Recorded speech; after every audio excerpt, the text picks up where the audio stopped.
Did you know at this point that it was a problem? Did you see any red flags? When I look back on it now, I was probably trying to commit slow suicide. If I don't wake up tomorrow, doesn't really matter. Nobody will miss me anyway. Nobody's going to miss me. I'm probably, through all the emotions, I'll probably be better. They'll be better off without me. See all this crap that your head tells you, they'll be better off without me. I hope I just don't wake up. It's all stuff that you're just crying for help, but you don't know how or where to ask for it.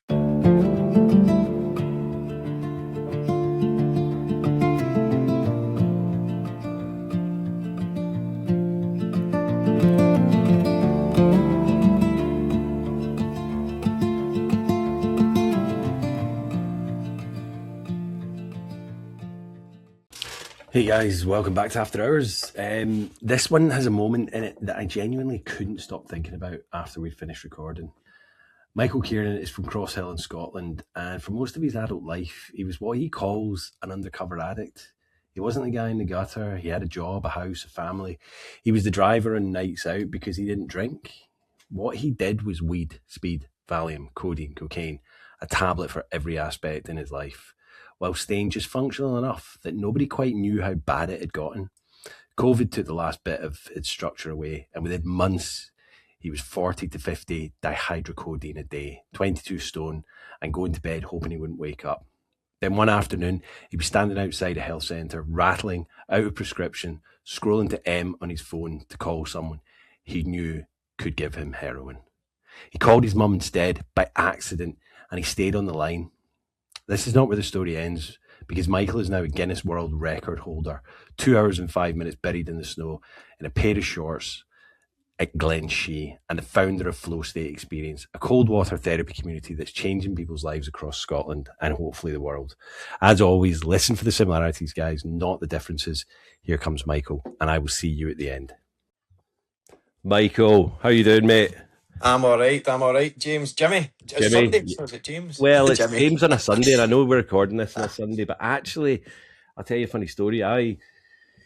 So my name's obviously Jimmy Thistle, After Hours with Jimmy Thistle, but my name's James Weir. That's my born name. That's the name my parents gave me. And when my wife and me, when she was my fiance, we were getting married, one of the daughters said to her, "What name are you going to take on when you get married?"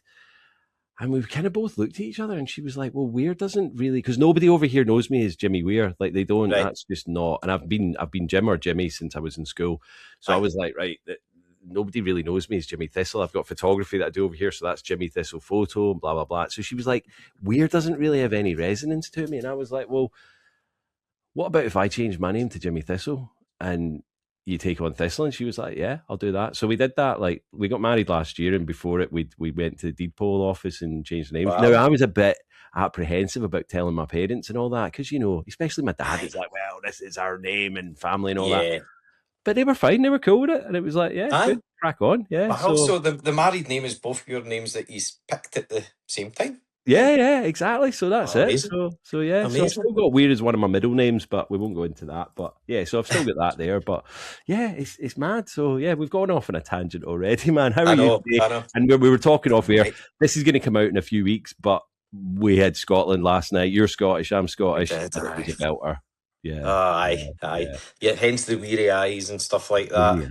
Yeah. But but this is the thing, Michael. It's not from our old days when we wake up on a Sunday being absolutely battered and going, oh, what have I done? At least we stayed up for a good reason last night. Oh, aye. So we've done it sensibly as well. I was sitting with my earphones on and my iPad.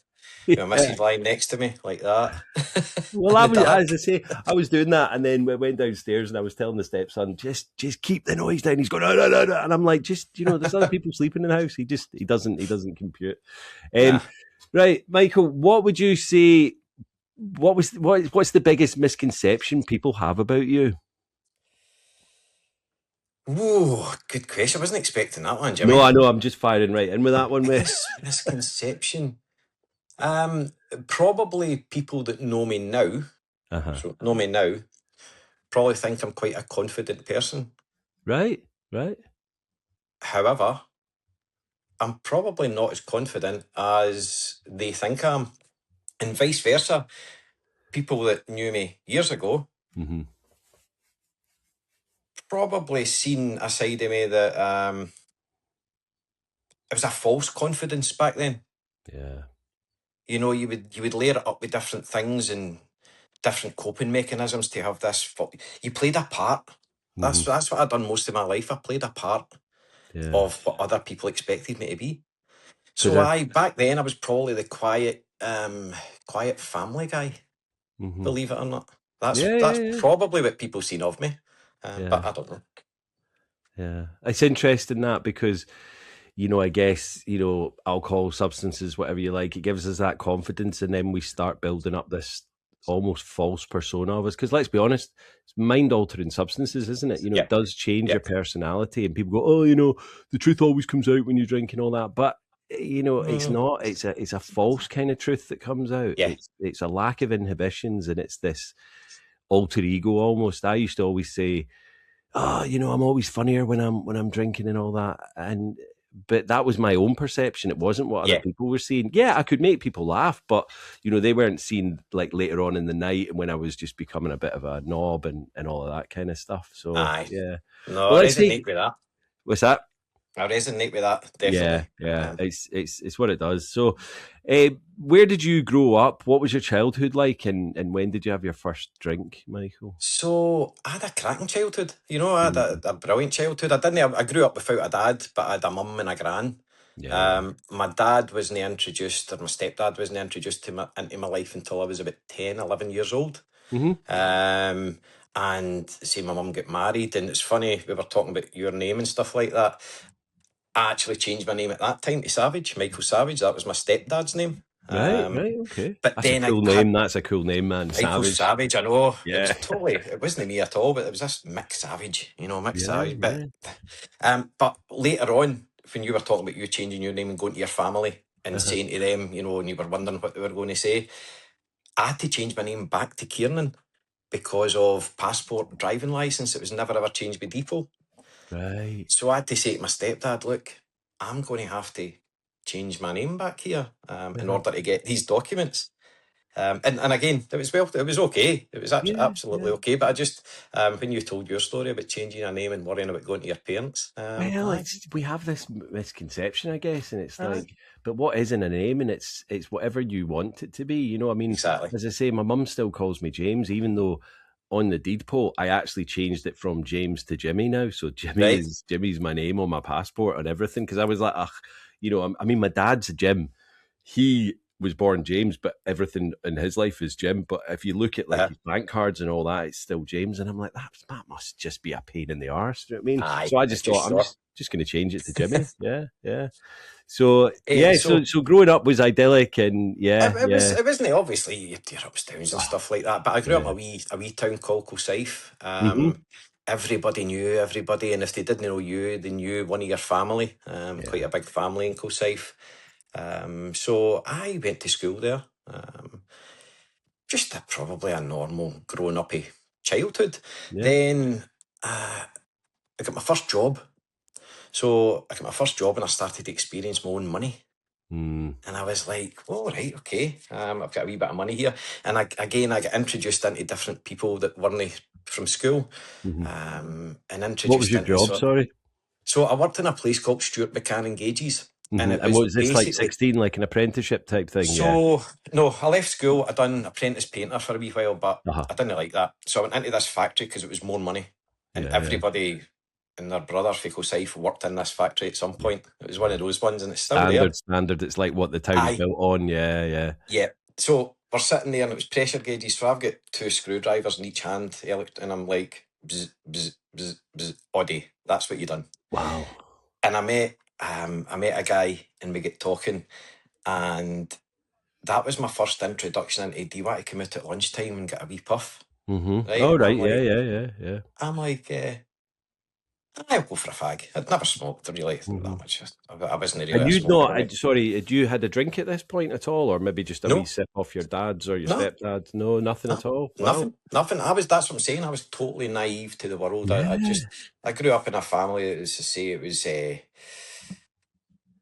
it was predominantly women all my life. It was my gran, my mum, my gran. You know, I didn't have that kind Yeah, of yeah, yeah. male But figure. strong women that are kind of not really. Aye. You know, my mum would. She's not been a big drinker ever, and she would maybe have a wee sherry. This was when she was older as well. So even my gran smoked, Uh-huh. but she wasn't a big drinker at all. I think it was more No. the male side of things in Scotland that was the Yeah. drinking side. Yeah. Yeah. In fact, you've just remembered me of something. I tell a lie. I was probably 17 when I had my first drink. I Right. forgot Oh, about that. that 17, is I had my quite first late. I drink. mean, I hope you don't Aye. mind me saying, Aye. but it is No. quite late in Scotland, especially. Very. Yeah. Very Yeah. late. And it was, I went to a party, and the reason I drank was because everybody else was drinking. Mm-hmm. And I got a bottle. Can you mind the wee bottles of Thunderbird? It was like a wee Yeah. Yeah. pocket Yeah. Yeah. rocket thing. Yeah. I'd get one of them, and again, total naivety. I'm looking about, and I'm like, just downed the full bottle. I just drank it on a winner. Entered the party, drank it, fell asleep, and woke up with everybody saying, right, that's the party finished, it's time to go home. That was my first introduction to drink. Wow. Wow. And I didn't touch it again after that until, as I say, I'd met this guy at my new job I was just in, and he'd introduced me. It was like weed, right? So Yeah. started doing that quite regular, because back then, in this, I thought it was normal, because in the circles that I started to run in, everybody done it. Yeah. Yeah. And that was then coupled with alcohol, but alcohol wasn't my poison. You know, I'll be Mm-hmm. honest with you, it wasn't my poison. It would give me a false confidence and lead me on to taking other stuff without thinking the concerns of taking other stuff. Does that make sense? Totally. You I know, mean, they always used to say that like weed was the gateway drug. It's not. It's alcohol. aye, Nobody like you. If you're just smoking weed, you're not going to suddenly go, "Oh, do you know what'd be really good? Let's go get some ecstasy. Let's go get some, cocaine yeah, or yeah, heroin." You're not going to do that unless you've had a drink first. That's not. I mean, yep, I'm not saying that's carte blanche with everyone, but it's like no, normally the case is when your inhibitions are down with the alcohol, you're like, "I know it'd be yep, good. Let's go get some speed."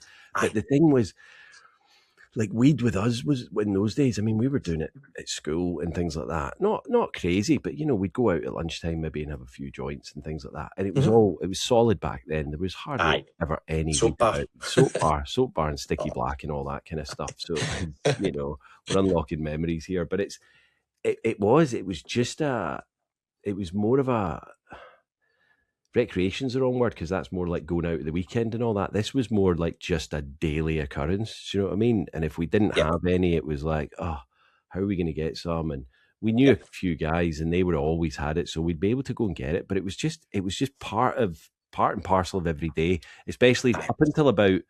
I would say up until about 22 for me, and then I started right, knocking that on the head. But yeah, from about mm-hmm, 14 up the way, it was like just a aye. daily occurrence. Yeah, and See, I I was didn't think anything of it. It wasn't ever like, if you went out at the weekend and you got absolutely shit faced drunk, you'd be like, oh, I might have a few days off or a week off or something like that. But with weed, it was just like, yeah, I had the odd whitey at the beginning, but then after that, aye, it's fine. You were like, aye. yeah, whatever, crack on. That was what it turned into. Basically, you would go out, you'd finish work on a Friday. We would Mm-hmm. then go out. Um, Obviously, alcohol, other drugs get introduced all Yeah, weekend. Then you would even drink, and you would have a curer on a Monday. I can remember standing up the shops. You know, where we stayed, there was a chippy, and we were yeah, the chippy Fleeto. Right, that was our gang. Right, yeah, we were a yeah, big yeah. Your bad, big crew, bad gang. yeah. And it Young went team, from yeah, drinking all weekend, drinking, drugging, no going home. Just you know that you've been there. yeah, yeah, yeah, Monday yeah. you would be up the steps with a wee curer. Uh-huh. Then the ones that had cars, maybe a Tuesday, Wednesday, you would go in the cars, have a puff. Yeah. You know, that's what you would do Tuesday, Wednesday. Wednesday, sometimes if you were flush, you would go to the cinema and do Mm-hmm. something kind of sociably acceptable. Mum, I'm Yeah, going to yeah, the because you're cinema. feeling normal. You're feeling back to being human again. Aye, So you can like, oh, I'll go and shine on aye, to the women or whatever, and go and aye. take them out on a date or something like that. Yeah, yeah, Wednesday, then Thursday, bang, you were back in. It was opening of the weekend, wasn't it? yeah. There was always something on at the Brock and Cosaif on a Thursday night. There was like a Mm-hmm. band on or a something. So that was your introduction to the weekend again. And that was that was the cycle. It's a cycle, And aye, absolutely. that was the cycle you were in. And see, back then, it was great. Yeah, It was because the brilliant. thing is, like you're talking about the curer, and I've spoken about this many times. That does open up these neural pathways to help your brain think. If I'm feeling rough, alcohol's going to sort me out. And the more and more you do that, it becomes this slippery slope into addiction with it, because your brain knows if you're feeling like crap. See, I spoke to my wife and I said, "Oh, have you ever thought about having, like, a hair of the dog and all that?" And she was like, "No way. Like, that would never even cross her mind. If she was feeling rough, she'd stay away from the alcohol for, a couple of weeks or a month or so. She's not a big drinker." And that's the thing. There's these two types. Where you just mentioned the curer, it made me smile, because I was like, that was how we grew up. It was like, "Oh, you're feeling rough, get one of these down you and you'll be fine." And that is scientifically proven to be one of the key elements in leading you down that path to addiction with alcohol, because your body knows, your brain knows. Aye, and it's funny you say that I opened up with, alcohol wasn't really my poison, wasn't really my thing. Mm-hmm.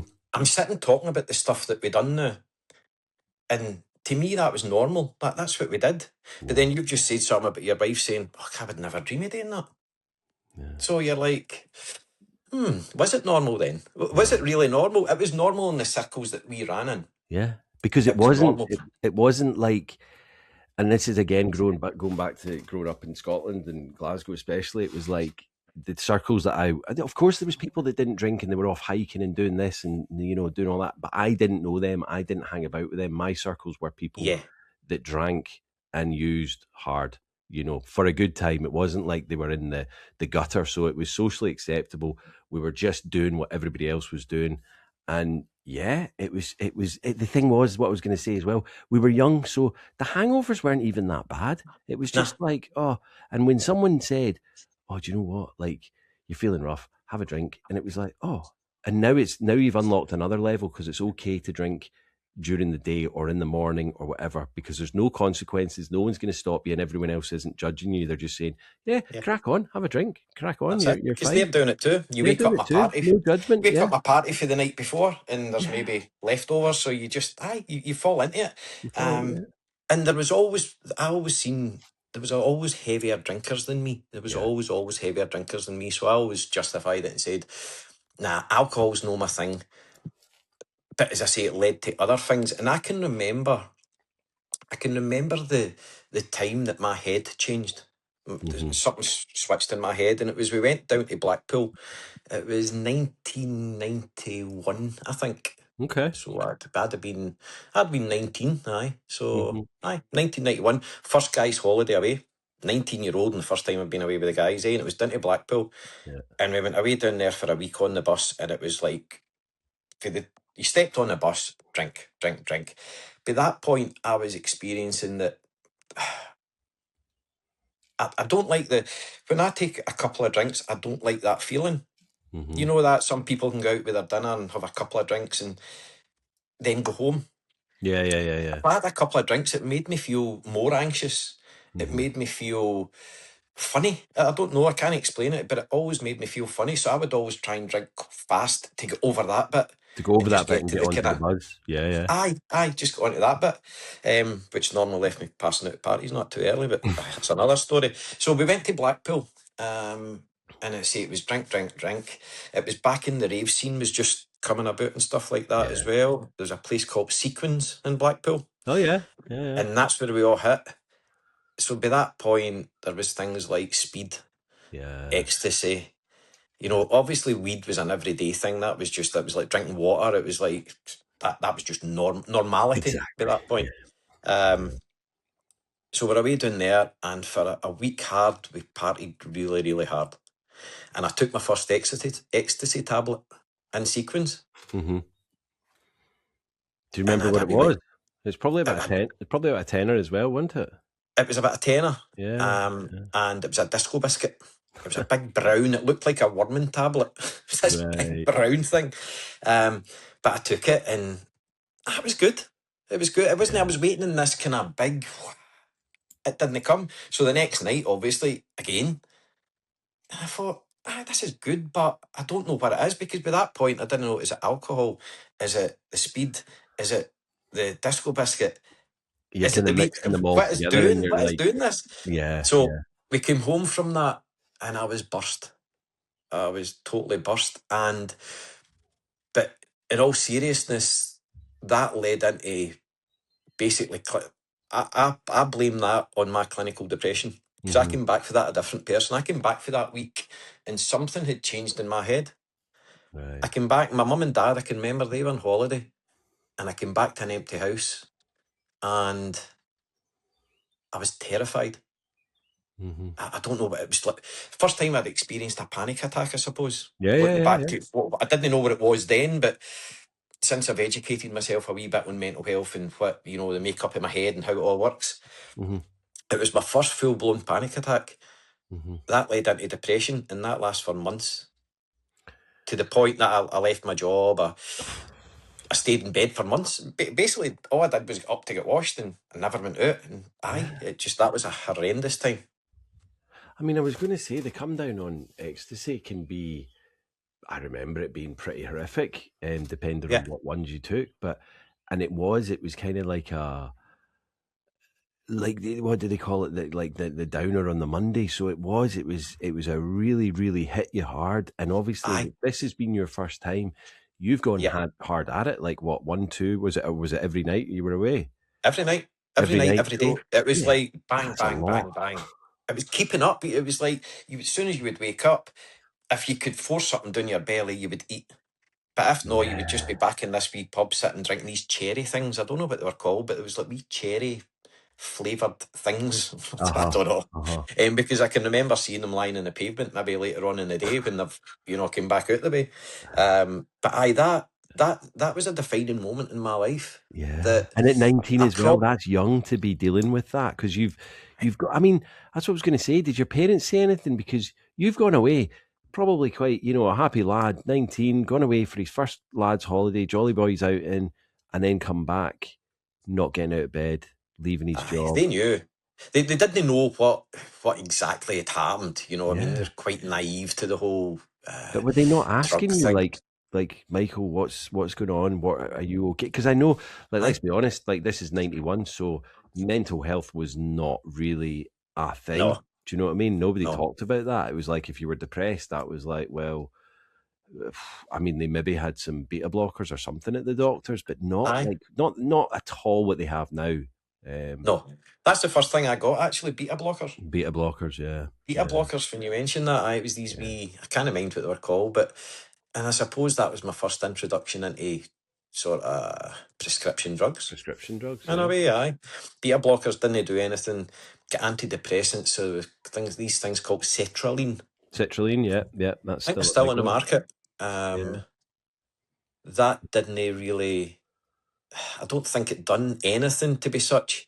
But then I would, for a sore head, I would start taking sort of, what was it, coproximol, I think they were called. Back then as well. Yeah. Is that codeine? Aye. So that was codeine based. Yeah. And that was, I found something there. I found something there. I didn't know it at the time, but there was just something that later came into my life that was my poison. Along with obviously the street stuff. Yeah. That was kind of my poison that was socially acceptable. Codeine's an opiate, isn't it? So it's highly addictive, and you get a buzz off it if you're doing it right or wrong, however you want to look at it. Yeah. So that, in later life, that played a big part in my life, a really big part in my life.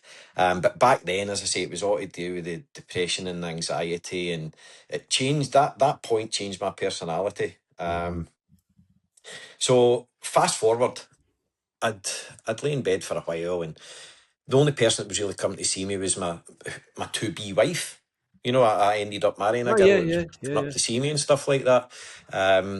But still continued to smoke, as soon as I get back out there, I suppose this sounds mental, but I was a wee bit scared of the drink. I was like, that must have been that drink that done that. It wouldn't have been the weed, or it wouldn't have been anything else. But do you know what? I mean, alcohol, as we know, is a depressant. But it's interesting that you're blaming the legal one first. Do you know what I mean?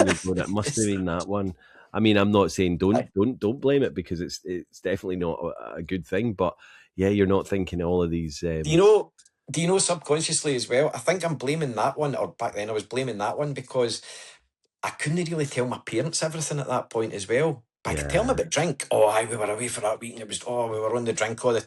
you know, if I had to go into detail with ecstasy and stuff like that, they probably wouldn't even know what I was talking about, to be fair. Well, but So, they'd start freaking out. I mean, ecstasy in '91 probably wasn't really that highly publicised. It wasn't really until like '94 and Leah Betts and things like that that it was yeah, mainstream with all the, the rave yeah, that were going on. But yeah.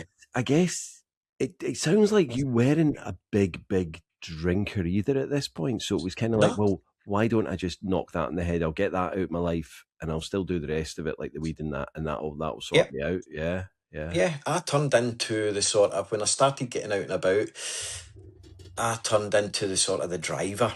And this is for, I keep coming back to my story and I'm saying, like, I was probably the undercover addict that nobody really knew what was Mm-hmm. going on with them. My marriage then turned into, my wife turned into she liked alcohol. Mm-hmm. So Mm-hmm. that turned into, she was quite heavy on the alcohol. So it then fell on my shoulders to be the sort of the sensible one, if that makes Yeah, sense. yeah. But what I could do is, back then as well, they didn't really have drug tests for driving and stuff like that back then. No. So, you know, I'd wake up every morning. First thing I would do was roll a joint, have a joint. That was normal. Mm-hmm. As the day went on, more joints. Then I would take, obviously, my prescription medication. Later on at night, I would then, if I was feeling tired, this is when the wee bombs of speed started to get introduced as well, because it was like, I became a taxi driver and it was like, right, I You need to pick stay me up up. longer now. Wee Yeah. bombs of speed. Then when you get home, couldn't sleep. So you started to mind jellies, mind the wee Yeah, yeah, yeah, yellow yeah, jelly yeah. things. So Yeah. temazepam jellies. Diazepam, yeah. I'd found a tablet for every sort of, every aspect of my life. And the interesting part with that is because, like what I was telling you earlier, I'm writing my book at the moment, and it's Yeah, remembering back to when I was like heavily into ecstasy and things like that. And I never drank when I was taking ecstasy, but we had one friend that he didn't touch any class A, so he would just drink. And I remember seeing him. We were all out in the arches, and he'd always come out with us, but he was on a completely different wavelength to us. And I remember looking over in the dance floor, and everybody's just, off their nut, just dancing away. And then you see him staggering through like just this drunk man, whereas everyone else is yeah, kind of like, they're a wee bit scared of him. They're like, what is, because nobody else in there staggering. They're all okay, they're off their chops, but they're compos mentis. You're still aware of what's going on. Whereas yeah, when I would go and try and talk to him, he'd be like, and he's slurring his words and all that. And I was like, yeah. that's weird because No. I feel wasted, but I'm not wasted like that. And it's Uh-huh. interesting seeing alcohol from that point of view. So Yeah. when you're not drinking, okay, you're on all these different prescription meds and weed and all that, but you're still completely there in compos mentis. So that's interesting, yeah. So you're obviously I thought thinking I you've got was. a handle on it, yeah, yeah. Aye. I'm thinking I'm the sensible one. That turned into, later on in life, you say the group of friends get smaller, but we'd always go to gigs and stuff like that. Mm-hmm. And we'd go down to my friends and, they would take their alcohol and everything, and I would participate in everything else Mm-hmm. because I was the driver, Yeah, I was the one that they're was loving it. driving. They're loving it. Yeah, they've got Aye. the designated driver. So by that point, ecstasy had came and went. Weed was still always there, but Mm-hmm. then we had a wee bit more money and we were a wee bit more mature now, so it resonated. It then went on to cocaine because cocaine started to become more readily available. Yeah. Um, so it turned into, they say this, I would go down to my pals, they would all get full of it, I would get full of it in my own way, although I wouldn't be over the limit to drink because I wouldn't drink. So I would drive them into the gigs and back and forward. Mm-hmm. I'd maybe have a wee drink when I came back after it, if I went back to my pal's house. I'd maybe take a wee one again just to sort of bring me down for all the uppers Yeah, that yeah, I'd yeah, been yeah, on. yeah, yeah. You're not And really again, that drinking to cycle just drink. started repeating itself. So that was all good and well when it was good fun. Yeah. But it's as people get older and people go their own ways and maybe have their own families. And I mean, at that point, I had my family, but I still did the sort of mad bit at the Yeah. weekends. Yeah. But then it started coming into a sort of selfish thing where I couldn't be bothered going out. I couldn't be bothered going down to my pals because I would rather just smoke myself. Yeah. I would rather just chill out in front of the telly, a joint, because I'd been going at it all day. I'd maybe been dry sniffing all day. Yeah. But at night time, I would want to chill out. So a couple of Valium and a couple of joints and Yeah. just lie and chill in front of the telly. That Yeah. that then turned into my life. Well, And that's where I go, it's kind of an age thing as well, and I think that was the same with me. Even though I was drinking, I was still just would rather do it at home. You know, I wouldn't aye, want to be going out. And my girlfriend at the time, yeah, we from time to time we'd get a little bit of Charlie, but it was like that wasn't a big thing. And if we did that, we weren't going out to do it. We were doing it at home. You know, and we yeah, were just yeah, drinking yeah, the night away. aye, And I totally get it because what do they say? You know, addiction, whatever it is it's a disease of isolation. You know, it wants you on its own. And at this yeah. point, was your wife like drinking in the house with you? So you'd be doing that. You're smoking. She's having a drink, or I how would was that no, going? because we would always end up arguing. Right. So she would maybe go out, um, and do her thing, and Yeah. Yeah. I would stay at home. She would take the reins with her sometimes if she was going to like somebody else's house or whatever. But so that gave me, I had an empty then. Well, exactly. I could do That's a what I great want. little setup. Aye, She can go out. She aye, can get blasted with the girls, and you can aye, sit at home and do what you want aye. and watch Yeah, telly. yeah. Yeah. And that's the way our life went for a Yeah. while. Yeah. It just kept going that way. And as I say, there was arguments, there was disagreements, there was this and there was separations and back, and it was just turmoil. Really, it wasn't a nice environment. You know, and it probably wasn't a nice environment for the kids as well. And this is something I think back on a lot now. And I know you can't change your past and you can't do anything about it, and you've got to think forward and stuff like that. But Mhm. you know, it's what they seen as well. You know, two parents who, in their own way, were like fucked up. You know, and that's They're but not seeing try a to hold it connection there. together.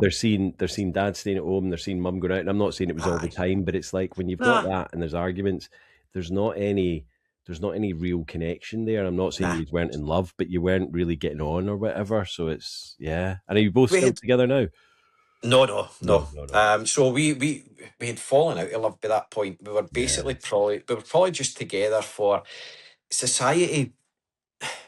Society brings you up to, go to school, get a good education, get a good job to pay your taxes, yeah.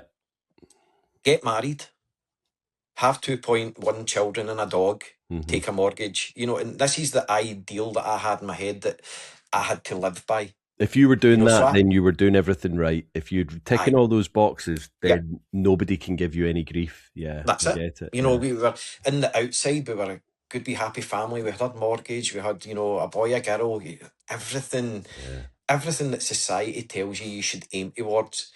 And really inside, we were like, this is nah. We're not enjoying This this. just isn't. This just isn't happening. And Yeah. probably that's why we were trying to get the release from other Oh, substances undoubtedly, to escape from undoubtedly. that. Yeah, You know, yeah. we're looking for an outside fix for an inside problem. Hmm. And that's what we were probably looking for back at the time. But at the time, I didn't know that.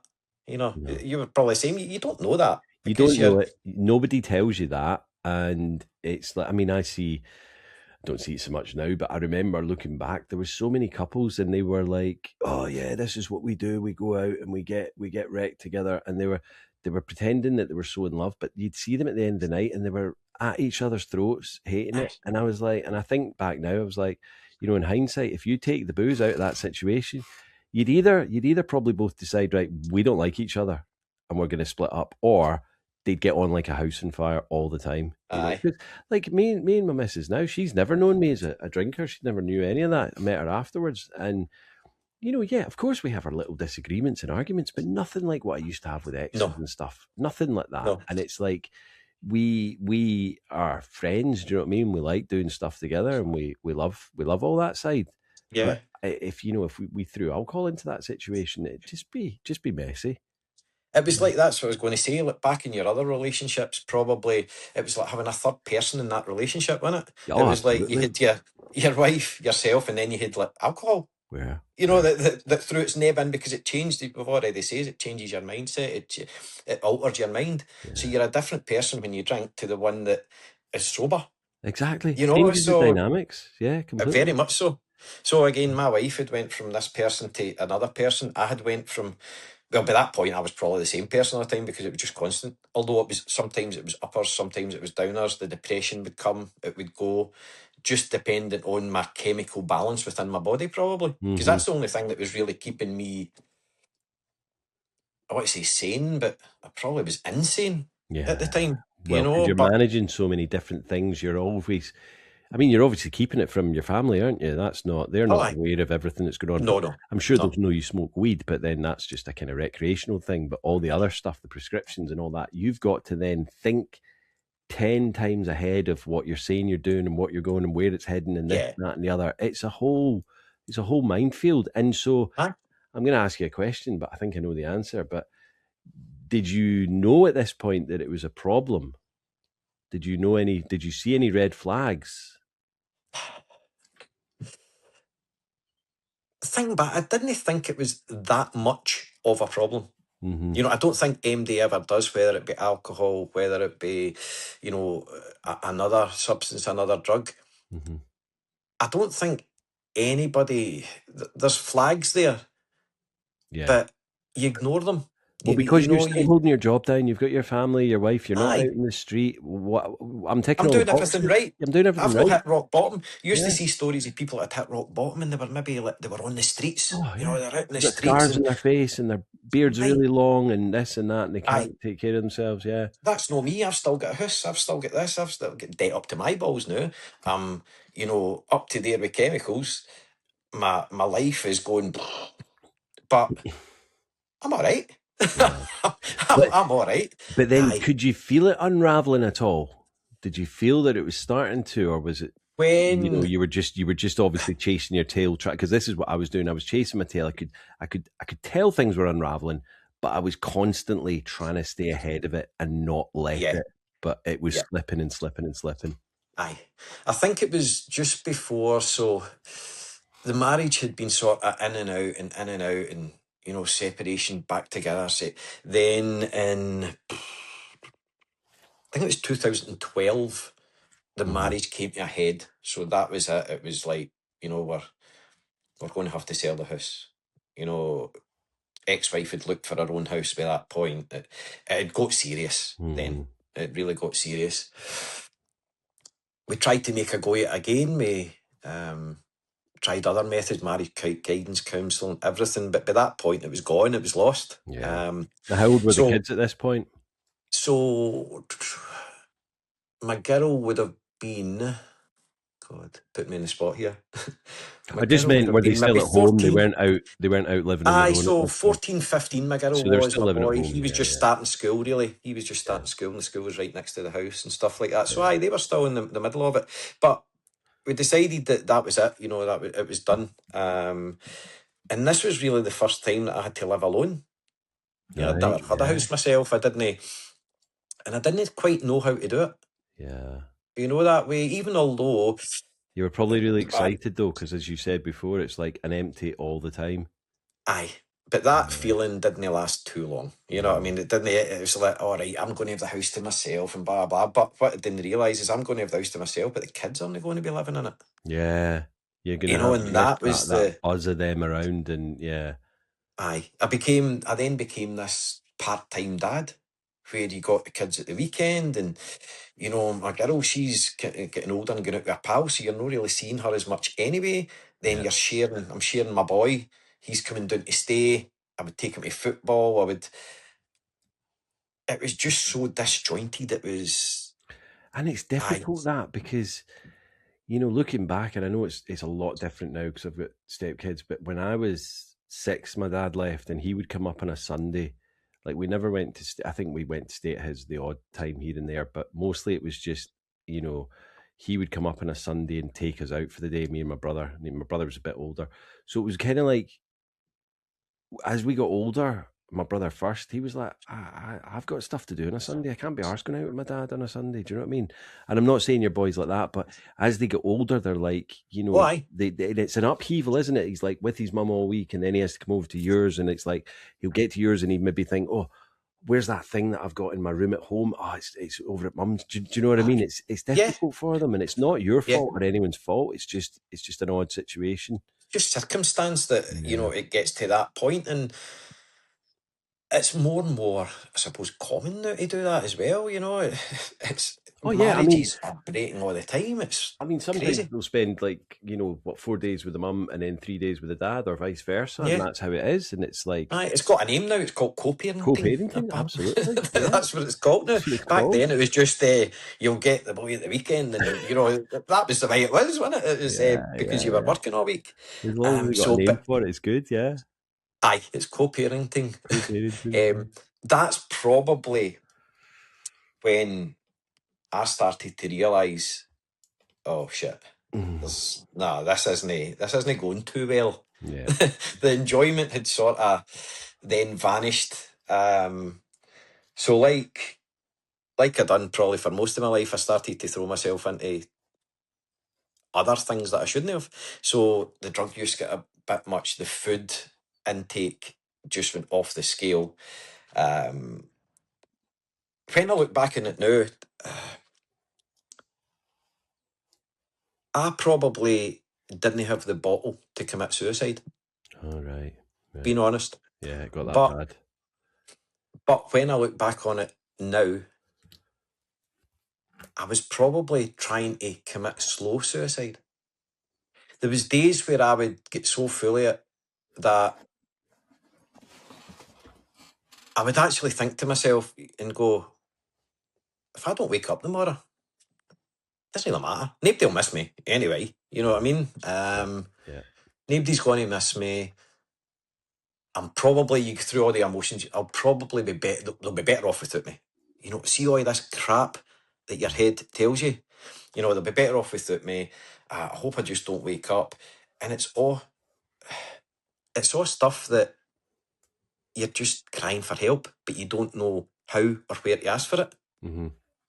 It's not funny you say that, but it's interesting you say that, because with me, I was saying, like, when I was going and getting help at the end, they were always saying, have you ever had suicidal thoughts? Like, the hospitals ask you that, the doctors ask you that, and I Yeah. was always like, no. But then the more and more I thought about it, well, at the times I was in my worst states, I was like, sometimes I just wish I could walk out in this road and a big truck had just come along and then I was like, but even if it didn't finish me off, it would maybe put me in hospital in a coma or whatever forever, however many long time, to get me sober, get me clean, get me back to who I used to be. Do you know what I mean? And it was like, Yeah. I didn't not want to be here, but I didn't want to be here in the same stretch because it was too difficult. It was just too difficult. Yeah.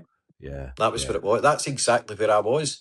So it turned into, by this point as well, earlier in my life, I got diagnosed with having arthritis in my hips. So my All right. mobility started to go, but I started to, that I let that define me. The doctors told me that you've got arthritis in your hips, you're going to need hip replacements, you'll probably be in a wheelchair by the time you're 50. This is what I'm getting told At what through my age were young you at this adult point? life.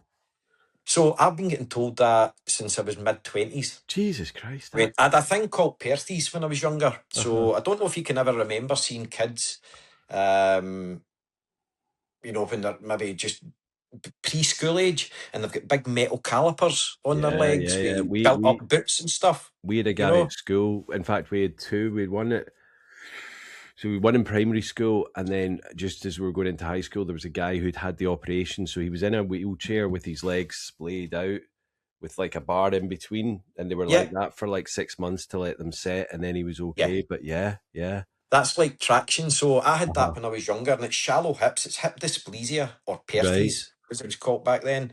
And I was in traction for, I can't remember, I was a kid, so I was in traction. I had the big metal calipers. Used to take them off and throw them in the burn and everything. My mum used to tell me, and I'd come home. Some old guy stole my calipers, Mum.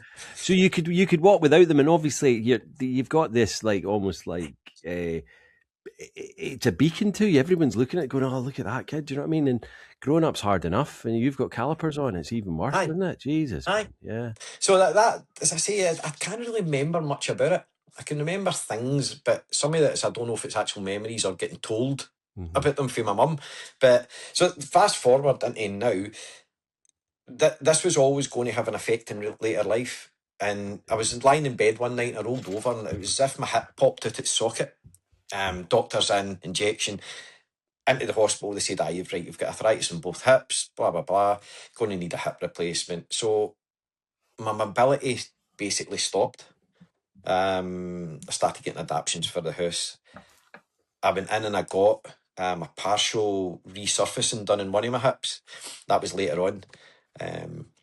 But by that point, obviously, I'm heavily using painkillers by that point as well, as well as all the street stuff.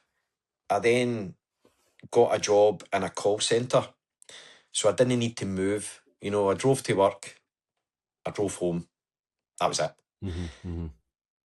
In between times, still doing what I'm doing, still in this routine of waking up and getting a joint, getting, you know, if I had money, cocaine wasn't really everyday use at that point. It would be maybe socially weekends, stuff like that. But the Valium at night was the antidepressant, everything, all the concoction of drugs. But then I found food, didn't I?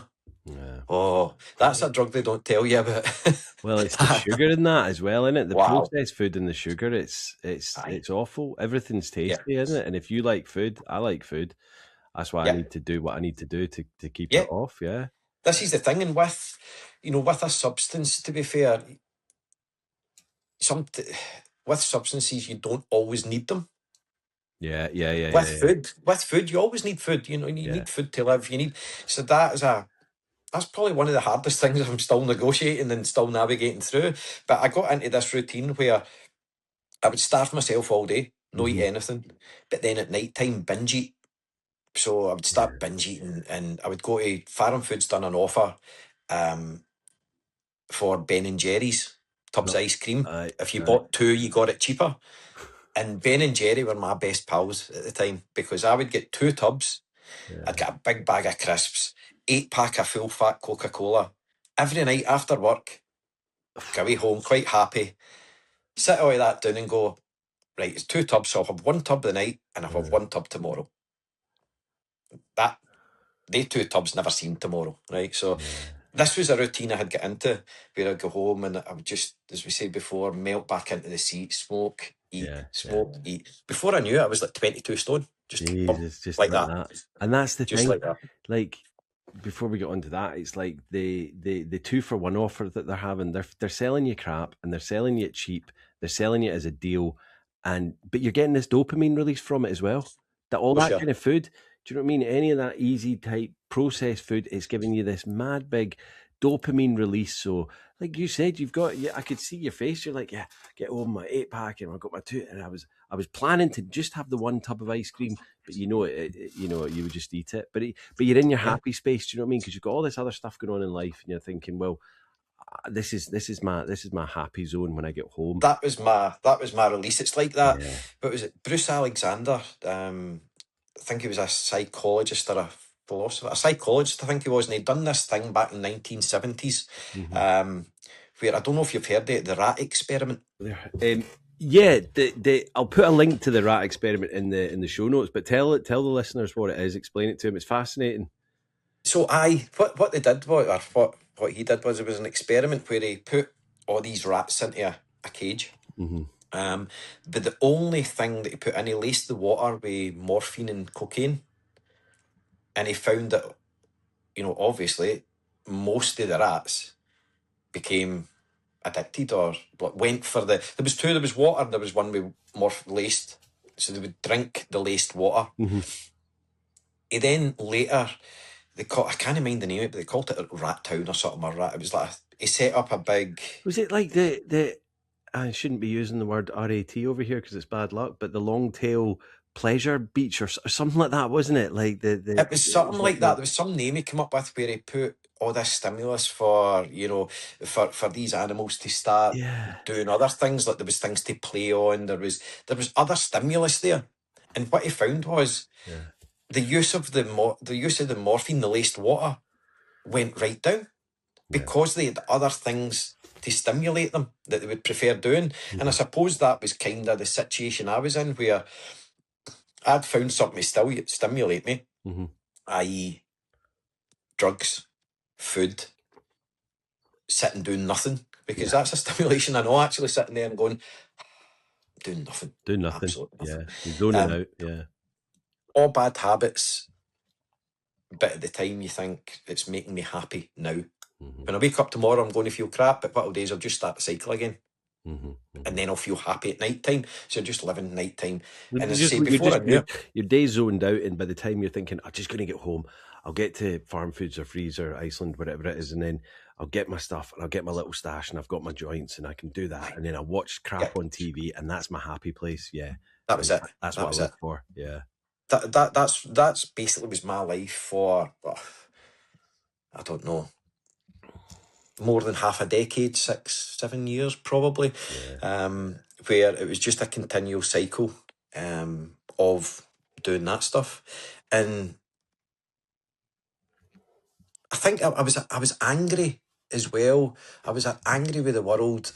Everything was everybody else's fault. That I noticed when I think back, my mindset was I was a victim. Yeah. You know, back then, everyone, it was somebody else's fault. Poor me's. I was caught up in this whole poor me's thing where couldn't see light at the end of the tunnel and just stuck in this rut of. By that point, this is when the drug use had got it went from that to dependence. I often think about addiction and dependence, both together, both very, very similar things, but I feel myself very, very different, where obviously dependence, you become physically and mentally dependent on something. Addiction's obviously that craving to get that something, but it's when you start introducing physical dependence. So they say that weed, you don't get physically dependent on weed. It's all a mental thing, which is debatable. For me, it was purely a mental thing, I suppose. But the other substances you're putting in, so alcohol, for you, would have been one of them, where you actually get a physical detox from. Absolutely. You start to... I couldn't work out if I was started doing it. Well, I got into the stage of doing it because I wanted to do it to feel that high, or I was scared of the withdrawals. Yeah. So I'm now in a point where I'm too deep in. I'm terrified of the withdrawals, but I know something needs to change. So that's the point that I probably thought things need to change. As I say, my marriage had broke down. I'd done this cycle for years of just repeating the same thing over and over and over again. I wasn't healthy. I wasn't healthy in the mind. I was just... Well, you're saying you're what, 20 stone, 22 stone, and it's like 22 stone, my heaviest time. But the thing is, with all of that, you know, and I struggled with weight up and down over the years, but it was always, well, I'll sort it out tomorrow. I'll deal with it tomorrow. Just right now, I'm in my happy place, and I'll have this half bottle of vodka today, which then became a bottle or a bottle and a half. Do you know what I mean? I'll just do it today, but tomorrow or even next week, do you know what I mean? I'll set my sights on a date in the future. That date never comes. Do you know what I mean? And you just tomorrow keep never putting comes. it off, and before we know it, like you said, like 5, 6, 7 years has gone past, and then it's like a decade, and it's like, well, where am I? You know? Exactly. So I think back on my adulthood, and I don't really remember a lot of it. Yeah. You know, I remember snippets. I remember bits. I remember my kids being born. But what I remember about my kids being born is, all right, that's my kid born. I'm away out down the stairs to go out into the car park and have a joint now. That's how it's like. That's how I remember that, and that's wrong. You know what I mean? It's whilst I was there, I wasn't there. Yeah. If that makes sense. Absolutely. It's so mad. Yeah. Aye, totally mad how it was. But as I say, by that point, I was just that was probably my rock bottom. I took an emotional breakdown. I was off work by that point. I was just lost, totally lost in this cycle. Then COVID came. Yeah. COVID came. And I think that was my realisation. Because what happened was, I was working in a call centre, so we all get told, right, you need to work from home now. So that was me. I didn't even need to go up into the call centre anymore. There was no pretense of driving to work. It was like, I can do this at home, yeah. Exactly. I mean, I just needed to do a wee run up to Farm Foods to get my stuff, and a wee run out to see whoever I was going to see to get other stuff, yeah. and then I was packing the house. I didn't even need to come out with jammies for days. And you weren't even on, you didn't even have to make the pretense of being on a Zoom call. And as we said, Nah. you're not really drinking. So even if you're on the call to someone, you're not slurring your words. You're not doing this or No. that. So you can just crack on, carry on. And Yeah. you've hit the jackpot, because a lot of people were getting furloughed. A lot of people lost their jobs. I mean, I didn't have a job at that point, and I was just in a bit of a mess right at the beginning when we went into lockdowns and things like that. In Mhm. fact, I was in a rehab centre when we went into the first lockdown, so that was Right. bizarre. But yeah, so Aye. you've thought, well, were you apprehensive about that, thinking I'm just going to be at home, left to my own devices? I'm not even seeing any other people now, apart from maybe the Aye. people you're getting your stuff off, or the people at Farm Foods. Aye. Aye. That's all I was seeing, but Yeah, it was for the first wee while, it was like, oh, this is great. I mean, yeah, I don't need to. So my drug intake just went through the roof. yeah, My job that I had to get up and go out and then come back in, that was probably keep my lid on things. yeah. Even although it was still quite heavy when I look back on it now, at the time I didn't think it was that bad. And, maybe 40, 50 dihydrocodone a day, but that's Yeah. not that bad. It's not And that bad. so would you wake up in the morning and start popping them, or Aye. yeah? So it was Oh, just aye. all day. Aye, just all day, constantly, every day. And it would be during the day, Would you it smoke turned weed during the into, day, like when you were working? aye. Would you pop outside and that was My breakfast was basically a cup of coffee and a Mhm. joint, Yeah, and depending how many I had, 6 to 8 dihydrocodone, yeah, and that would see me through the day. At lunchtime, I'd be smoking. I was working from home now, so I could do more or less what I wanted. Mhm. Um, if I had money, it would be cocaine, because I would maybe get cocaine for the weekend, even though I wasn't going anywhere, but No, it was the no, but weekend. it's a weekend. You got a If there party was at some home. left over, that would be used to sort of perk me up throughout the day. Yeah, But then at night time, it was like the Valium and I was on an antidepressant called metrazapine at the yeah, time yeah, as well, night time, and that was a kind of sleepery thing. So again, I started abusing that. Maybe not taking them and then taking a lot at one time, and I just total abuse, yeah. and that's what it was. Even the prescription drugs. Um, oh, But somebody come Go again, ahead. on paper, you're obviously. I mean, let's be honest. If you were not performing at work and it got to COVID, they'd probably just say, "Well, we're keeping certain people on, but we're going to get rid of some people." And that was Well, it came even, to that. yeah, It right. did come to that. Did come to that. Um, But at this point, aye, as far as you're concerned, you're ticking all the boxes still, and it's like, right, you're going to work from home, and then wow, yeah, your drug take yeah. has gone up. I speak to people now. Ex-people that I worked with. My parent. Well, my dad's not here anymore, but I speak to my mum and stuff, and sometimes they'll say to me, "I seen the state you were in. Yeah, I seen yeah, the state you were in, and I just thought you were tired, or I just thought this, or I just thought that," but it all makes sense to them now. yeah. So they were seeing it by that time. They were seeing signs of it But did over they a know? screen. They didn't know what it was. They just thought you were Nah, just I'm stressed with tired. work, and Oh, yeah, I'm really tired, or I'm not feeling well today, or whatever. You know yourself. You'd make an excuse. oh, absolutely, Um, yeah, so by that point, as I say, that COVID, I then get told I was getting made redundant. So I was, I've got all this money coming. Yes, I've got all this money coming and stuff like that. But I can remember the day my head just flipped. hmm, And it was I take it back to that, 1991 down in Blackpool, where I can see my head flipped away back then, yeah, and it defined my adulthood. yeah, Then there was a point where my life could have went two ways as well, and this defined where I'm probably today. right, And it was, I had went down as normal, down to the health centre to get my prescription, hmm, because I thought my prescription's due. This was my dihydrocodone, my antidepressants, my Valium, everything that they were giving me, my wee happy packet, yeah, away up the road with my wee happy packet. yeah, And I went down, and I could mind standing in the surgery, and the receptionist saying, "Nah, you're not due a prescription." And I went, "No, I'm due it today." Aye. no, you got your prescription last week, Michael. And I went, did I? No, I didn't get it. No, I couldn't have got that last week. It turned out I did get it the week before, but I'd done them all in.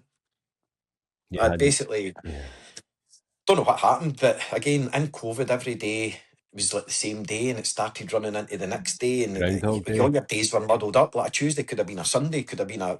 Yeah. I didn't know. So anyway, I went down there, and by that point, I'm thinking, right, I've exhausted all my avenues of getting, you know, my codeine on the streets.